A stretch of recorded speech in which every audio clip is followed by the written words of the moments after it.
आपके साथ में विजेंद्र सोलंकी। साल 2022 बच्चों के चेहरों पर मुस्कान लेकर आया। देश में कोरोना की तीसरी लहर से बचने के लिए बच्चों के लिए टीकाकरण अभियान शुरू किया गया। बुजुर्गों, हेल्थ वर्कर को बूस्टर डोज लगने लगी। ऐसा लगा कि साल 2022 कोरोना के अंत का साल है, लेकिन साल अपने अंतिम महीनों में जैसे ही पहुंचा, चीन से दुनिया को डराने वाली खबर फिर से सामने आई और साल के अंत तक सबको लगा कोरोना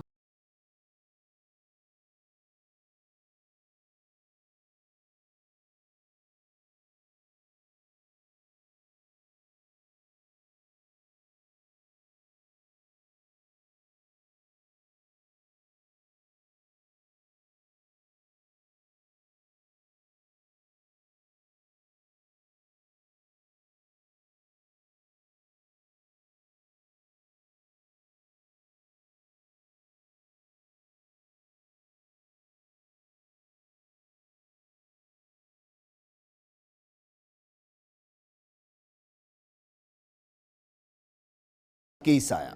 दिसंबर 2020 में भारत में कोरोना के डेल्टा वेरिएंट का पहला मरीज सामने आया। फिर साल बदला और 2021 आया, लेकिन अप्रैल महीने में कोरोना के डेल्टा रूप ने हजारों जिंदगियों को छीन लिया।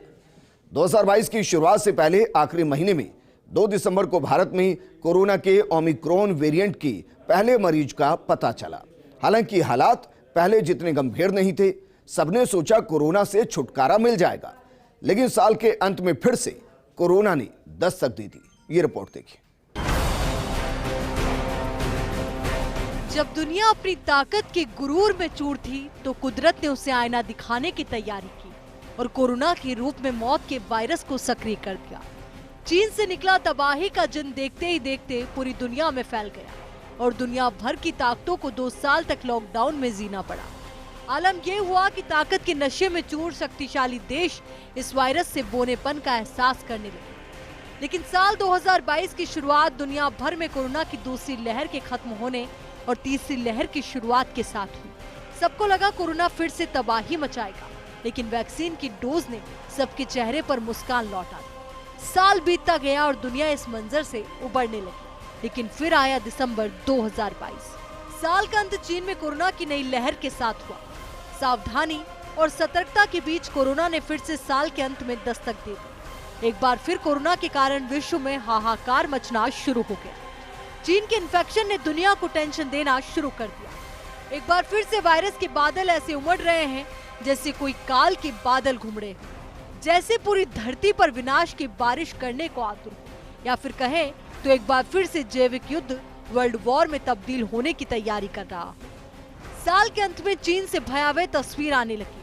अदना से वायरस ने पूरी दुनिया में जंग छेड़ दी। गरीब अमीर दुनिया के हर देश को कोरोना लौटने की टेंशन दी। साल 2022 में कोरोना रह रहकर कमबैक करता रहा। इस कमबैक के साथ दुनिया भर में कोरोना के मामलों में तेजी से बढ़ोतरी हो रही।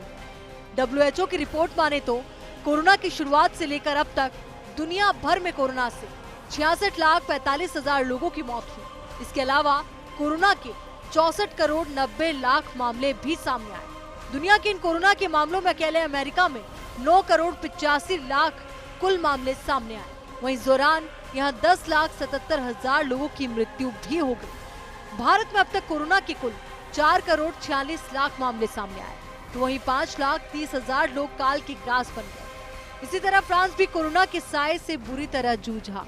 फ्रांस में 3 करोड़ 37 लाख कुल मामले सामने आए, तो इस वायरस ने 1,56,000 लोगों की जान छीन ली। इसी के साथ ही जर्मनी में 3 करोड़ 69 लाख लोग कोरोना संक्रमित हुए, तो 1,59,000 लोगों की मौत हो गई। तो वहीं ब्राजील में 3 करोड़ 57 लाख कुल मामले आए और 6,91,000 लोगों की मौत हो गई। चीन में कोरोना से मरने वालों के आंकड़ों में साल भर असमंजस रहा, क्योंकि चीन में कोरोना के सच छिपाने का सिलसिला 2019 से शुरू होकर 2022 तक रहा। ऐसा नहीं है कि दुनिया में कोरोना का साया 2022 में खत्म हो गया, बल्कि साल के हर महीनों में कोरोना ने कई देशों को खूब रुलाया। इनमें जनवरी से मार्च 2022 तक अमेरिका, फ्रांस और भारत में कोरोना के नए मामले आते रहे। इस दौरान सबसे ज्यादा बातें डेल्टा वेरिएंट और ओमिक्रॉन वेरिएंट पर हुई। इस दौरान दुनिया भर में जहां लॉकडाउन खत्म हो रहा था, तो मामलों में कभी कभी कमी तो कभी बढ़ोतरी देखी जा रही थी। अप्रैल से जून 2022 तक, फिर अचानक अप्रैल के दूसरे हफ्ते में कोरोना के मामले बढ़ने की खबर आई। इस दौरान अमेरिका और अफ्रीका के कुछ हिस्सों में कोरोना की तीसरी लहर की बात आई, जहां वैक्सीन न लगवाने के कारण लोगों में ओमिक्रॉन वेरिएंट के सब variant BA.2, BA.4 and BA.5 का प्रकोप देखा गया। इसी दौरान खबर थी कि भारत में कोरोना की चौथी लहर आएगी, लेकिन ऐसा कुछ नहीं हुआ। हाँ, बीच बीच में महाराष्ट्र और दिल्ली जैसे बड़ी आबादी वाले शहरों में BA.4 एंड BA.5 के कुछ मामले सामने आए। जुलाई से नवंबर 2022 तक दुनिया भर में कोरोना का ग्राफ गिरने लगा। लोग पूरी तरह से अपने आम जीवन में वापस आ गए और इस दौरान लोगों ने कोरोना का वैक्सीन भी लगवा लिया। दिसंबर 2022 में चीन में एक बार फिर कोरोना का कहर। साल का अंत आ चुका है और इस महीने चीन में कोरोना का कहर एक बार फिर देखा जा रहा है। स्थिति यह है कि माना जा रहा है कि आने वाले 90 दिनों में धरती की 10% आबादी कोरोना संक्रमित हो जाएगी। हालांकि चीन का हाल इस समय बहुत बुरा है और वहां हर रोज हजारों लोगों की कोरोना से मौत हो रही है और आने वाले दिनों में ग्राफ यानी साल 2023 की शुरुआत में और खराब हो सकता है।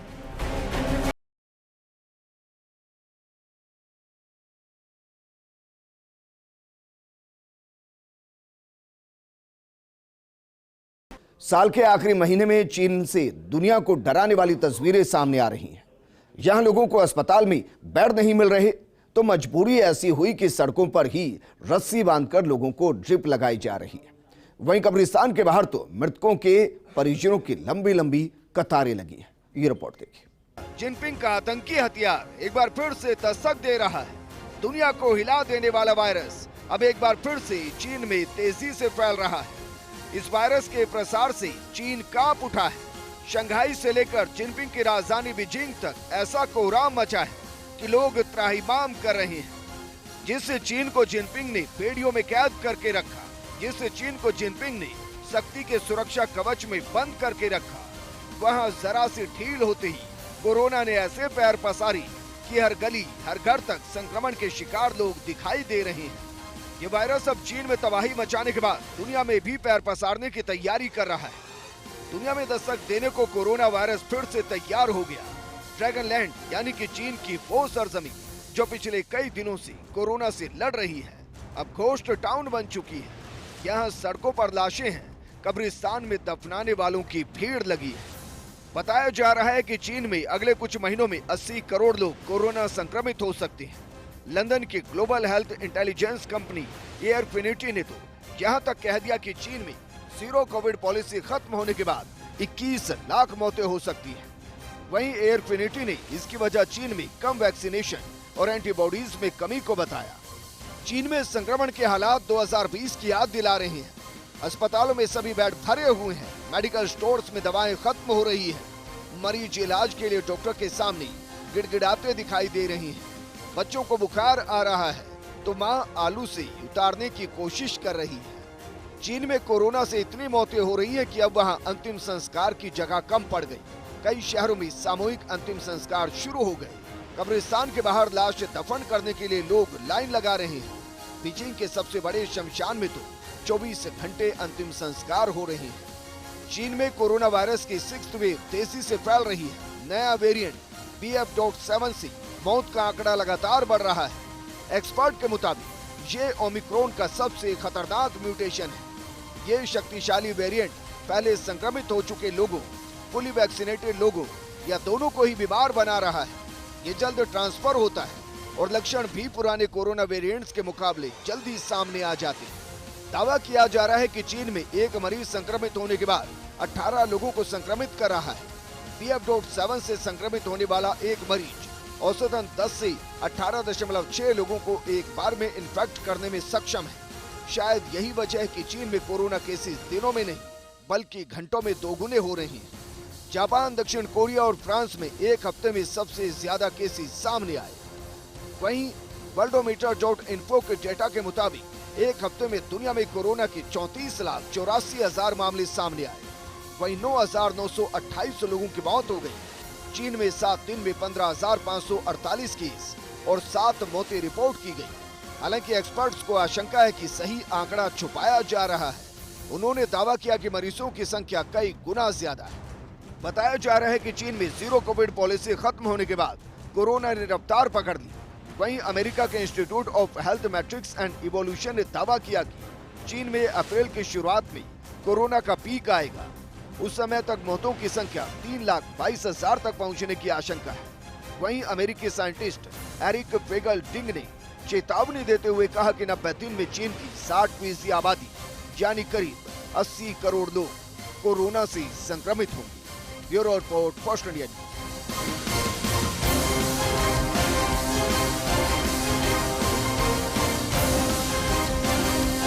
स्पेशल प्रोग्राम में यहां रुक रहे हैं एक छोटे से ब्रेक के लिए, जल्द हाजिर होंगे।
से आई खबरों ने तो दुनिया को डरा दिया है। कोरोना के लौटने से विश्व में हाहाकार एक बार फिर से मचता हुआ नजर आया और भारत में इसको लेकर तैयारियां शुरू कर दी गई। ये रिपोर्ट देखिए। दुनिया फिर उस खतरे की दहशत की गवाह बनने की तरफ है जिसने 2 साल तक हर दिल में दहशत भर दी थी। वही दौर जब पूरी दुनिया मौत के वायरस की चपेट में आ रही थी। घरों में कैद लोग मानसिक शिकार होने लगे थे। आधी दुनिया भुखमरी की शिकार हो रही थी। दुनिया में लाशों का अंबार लग गया था और लोग बर्बाद होकर महलों से सड़कों पर आ गए थे। एक बार की यकीन करना मुश्किल है, लेकिन चीन से आई तस्वीरों ने वही पुरानी याद ताजा कर दी। अब हर किसी के मन में फिर वही पुराने ख्याल लौटना शुरू हो गए। दुनिया को डर लगने लग गया कि कहीं अगला नंबर उनका तो नहीं। एक बार फिर शी के साम्राज्य से निकला कोरोना तबाही मचाने को आतुर हो गया है। दुनिया के कई देशों में दस्तक देने के बाद इस वायरस की रुखसत होने का डर अब हर देश को सताने लगा है। दुनिया के देशों में इसके डर का आलम यह कि पूरी दुनिया थर्रा रही है। दक्षिण कोरिया, ईरान, इटली, स्पेन और अमेरिका आशंकित है कि वो फिर से इसके सबसे बड़े शिकार तो नहीं बन रहे। हालात यह है कि महाशक्ति अमेरिका को वायरस का एपी सेंटर बनने का डर लग रहा है। चीन, इटली और ईरान जैसे लोग पिछले 2 सालों में इसका सबसे भयानक रूप देख चुके हैं। अमेरिका, कनाडा, फ्रांस जैसे देश भी इस गंभीर खतरे से मुश्किल से उभरे हैं। हिंदुस्तान में भी फिर से वायरस की दस्तक ने खतरे को भांपते हुए तैयारियां शुरू करने के संकेत दे दी। केंद्र सरकार और राज्य सरकार ने साथ मिलकर 220.2 यानी कि 220 करोड़ कोविड वैक्सीन के टीके लगाकर कीर्तिमान स्थापित किया है, जिसमें पात्रता वाले 90% आबादी को दोनों टीके लग चुके हैं और 22.35 करोड़ आबादी को प्रिकॉशन डोज भी दिया जा चुका है। कोविड-19 के नियमन में चल रहे लगातार प्रयत्नों के अंतर्गत और विश्व में बढ़ रहे कोविड के केसों को देखते हुए केंद्रीय स्वास्थ्य मंत्रालय वैश्विक स्थिति पर नजर रख रहा है। कोविड-19 के बदलते वेरिएंट से सार्वजनिक स्वास्थ्य के सामने जो चुनौतियां पैदा हो रही है, उस पर सरकार लगातार कदम उठा रही है। राज्यों को भी स्थानीय स्तर पर सामुदायिक निगरानी बढ़ाने के लिए और कोविड को नियंत्रित करने के लिए सलाह दी जा रही है।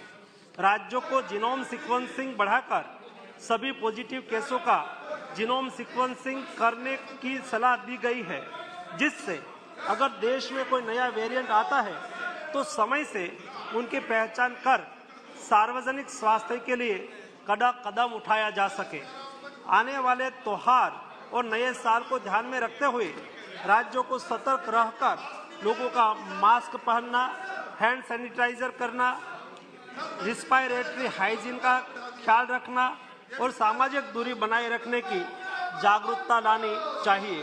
राज्यों को कोविड वैक्सीन की प्रिकॉशन डोज बढ़ाने पर और लोगों को प्रिकॉशन डोज की अहमियत के प्रति जागरूकता लाने के लिए भी कदम उठाना चाहिए।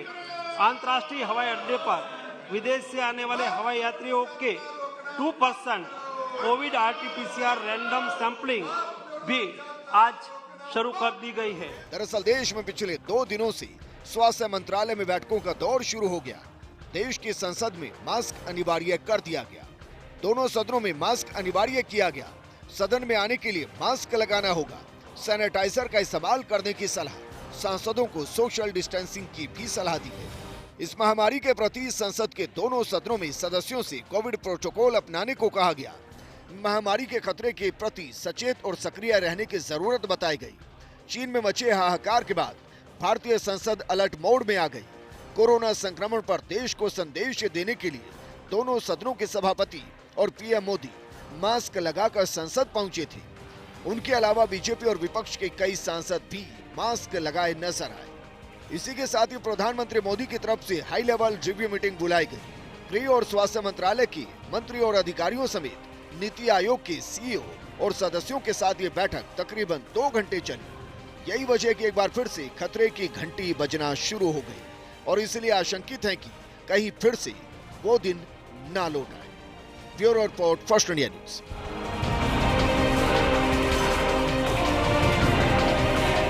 कोरोना के तेजी से बढ़ते मामले दुनिया भर में एक बार फिर से चिंता का कारण बने। चीन में बने हालात को देखते हुए भारत में भी सरकार सतर्क हो गई। केंद्रीय स्वास्थ्य मंत्री मनसुख मंडाविया ने कोरोना पर हाई लेवल मीटिंग ली और प्रोटोकॉल लागू करने के लिए राज्यों को निर्देश दिए। साथ ही सरकार ने देश भर में मॉक ड्रिल कर तैयारियों का जायजा भी लिया। ये रिपोर्ट देखिए।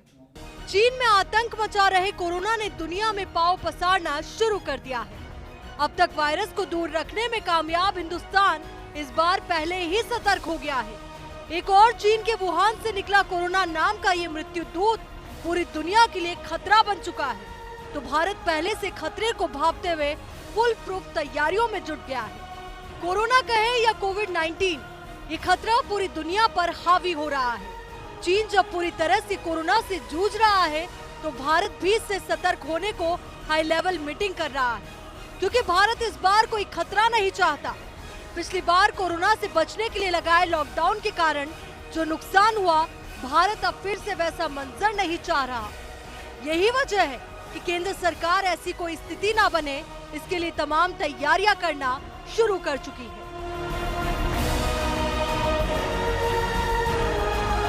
ये नॉन कोविड होगा, लेकिन अगर हमने अर्ली डिटेक्शन करनी है तो तभी करेंगे, कोई टेस्ट करवाएंगे। तो एक अपील भी है और सिस्टम भी इसको प्रोत्साहित करेगा कि टेस्टिंग हो। टेस्टिंग बढ़ेगी तो हमारा फुटप्रिंट ज़्यादा होता है, प्रॉब्लम जो है वो डिटेक्ट होगी, उस वायरस का आइसोलेशन होगा, उस वायरस का जीनोम होगा, तो हमें पूरी ताकत मिलेगी और हमें समझ रहे कि हम किस तरफ बढ़ रहे हैं। दूसरी अबंडेंट प्रिकॉशन क्या है कि हमें प्रिकॉशन डोज हमारी ड्यू है। 18 के ऊपर प्रिकॉशन डोज सबको लगनी चाहिए, लेकिन लगी है सिर्फ 27-28%। तो हम अपील करेंगे कि प्रिकॉशन डोज जिसको नहीं लगी है वो ले लीजिए। ये भारत की पेंडेमिक रिस्पांस का एक पिलर है, पॉलिसी है, वैक्सीन अवेलेबल हैं, तो उसको तरफ जाइए। और पर्टिकुलरली जो हमारे सिटीजन्स, सीनियर सिटीजन्स हैं, वो कोई छूट गए हैं प्रिकॉशन डोज से, तो हमेशा की तरह जैसे हम पहले भी अपील करते थे कि उनका हमें ज़्यादा ख्याल करना है। सीनियर सिटीजन्स क्योंकि वल्नरेबल हैं और बीमारी वाले व्यक्ति वल्नरेबल ज़्यादा होते हैं, तो ये खासकर उनके लिए अपील है कि अगर आपको प्रिकॉशन डोज नहीं लगी तो लीजिए, लेकिन सभी को प्रिकॉशन डोज जो है वो मैंडेटेड है, गाइडेड है, और उसको आप लीजिए। बताया जा रहा है कि कोरोना के जिस वेरिएंट ने चीन में कहर मचाया है, वडोदरा में उसके एक मरीज की पुष्टि हो गई है।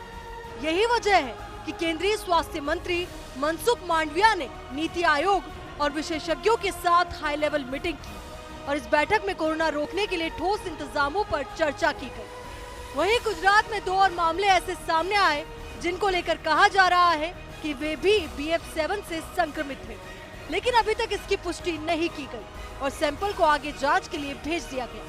इधर बैठक के बाद नीति आयोग के सदस्य डॉक्टर VK पॉल ने पैनिक नहीं होने के लिए कहा। उन्होंने बताया कि अब भारत सरकार कोरोना को लेकर हर हफ्ते स्वास्थ्य मंत्रालय में समीक्षा बैठक करेगी। वहीं इसी के साथ देश में कोरोना टेस्टिंग पर्याप्त मात्रा में की जाएगी। हमें इसके अलावा भी जनरल प्रिकॉशंस लेनी है, जो कि कोविड अप्रोप्रिएट बिहेवियर की बात हम करते हैं। उसकी एडवाइजरी अभी भी हम क्या कहते हैं कि अगर हम क्राउडेड प्लेस में हैं, चाहे बाहर, जैसे मैं अब क्राउडिंग में आ गया हूं, तो मुझे मास्क लगाना है। अंदर भी अगर क्राउडिंग है तो वहां भी हमने मास्क लगाना है। इसी प्रकार सोशल डिस्टेंसिंग की जो एडवाइजरी अभी तक है आपके समक्ष, उसका ख्याल रखिए। And again there those with comorbidities, those with a particular age, senior citizen, उनके लिए ये और भी जरूरी है। और ये हमें अपनी नॉर्मल लाइफ को लीड करते हुए, नॉर्मल काम करते हुए इनका ये प्रिकॉशन हमें लेनी है, ताकि हम अपने आप को भी बचाएं और जो ट्रांसमिशन होती है वायरस की, उसकी चेन भी, जो भी चल रहा है, जितना भी चल रहा है, वो ट्रांसमिशन की चेन रुकने में हम सबको मदद, क्योंकि ये तो यूनिवर्सल वैक्सीन है। हालांकि वीके पॉल ने इस बात पर भी जोर दिया कि अब एक बार फिर सभी को भीड़ भाड़ वाले इलाकों में मास्क पहनने की जरूरत है। उनकी तरफ से बूस्टर डोज लेने पर भी जोर दिया गया। इधर कोरोना को लेकर सिर्फ केंद्र सरकार ही नहीं, बल्कि जहां जहां खतरे की आशंका है, वहां की सरकारें भी एक्टिव हो उठी हैं। इस जानलेवा वायरस से लड़ने को भारत की तैयारी पूरी है। अभी तक भारत में कोरोना को कंट्रोल करके रखा गया है, लेकिन नए केस आने के बाद इसके फैलने की आशंका गहरा गई है। ऐसे में कोरोना वायरस से लड़ने के लिए सभी को तैयार रहना होगा, वरना पूरी दुनिया में दहशत भरने वाली ये बीमारी हिंदुस्तान में काफी नुकसान पहुंचा सकती है। Bureau report, first India. Special program में फिलहाल इतना ही, लेकिन आप बने रहिए फर्स्ट इंडिया न्यूज के साथ, क्योंकि खबरों का सिलसिला लगातार जारी है। नमस्कार।